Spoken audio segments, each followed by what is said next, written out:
শোনো লেখা চেঞ্জ করা যাবে না। আর তুমি ভাই কোন বুদ্ধি খাটাচ্ছ?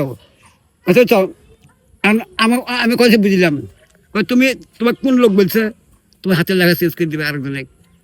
আচ্ছা, তারপর কি হলো? বললাম ইংলিশে উদ্যোগ ফার্স্ট আমি দিলাম তো কয়া, আমি চর্চা করলাম, তুমি এটা ই করলে এ বুঝতে বলতেছে কারা?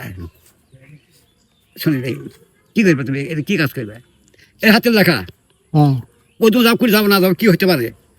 আমি একটু ব্রেন খেলা চিন্তা ভাবনা করি। তুমি ইংলিশে কথা এক ডজন আমি দেবো, কী করবে তাই?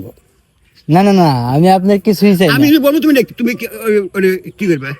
আমি শুধু আপনার যে একটা প্রতিভা আপনার ভিতরে, যে এই প্রতিভাটা বুঝছি, আর আছে, পারবো আরো না। 10 জন কিন্তু বুঝে না। বুঝে এই চৌষট্টি জেলা বর্তমান বাংলাদেশে চৌষট্টি জেলার লোকে জানে যে এক্ষেত্রে তৈরি করা তাই মধ্যে শিক্ষিত লোক।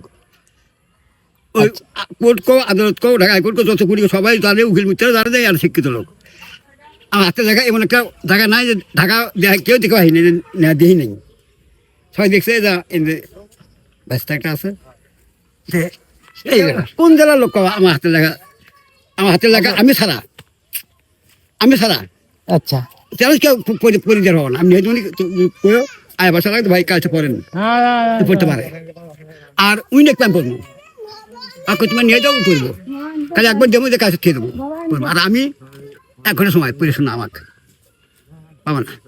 পাবো না। আসলে আপনি হলেন সেই কত সালে জানি আপনি এসএসসি পাস? সে তো না মাস্টার শিক্ষাবিদ্যা।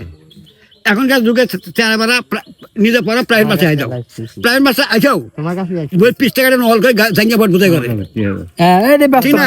আর আমি বলি তোর প্রাইভেট মাসে না আনে তোর বই 20 টাকা নিই।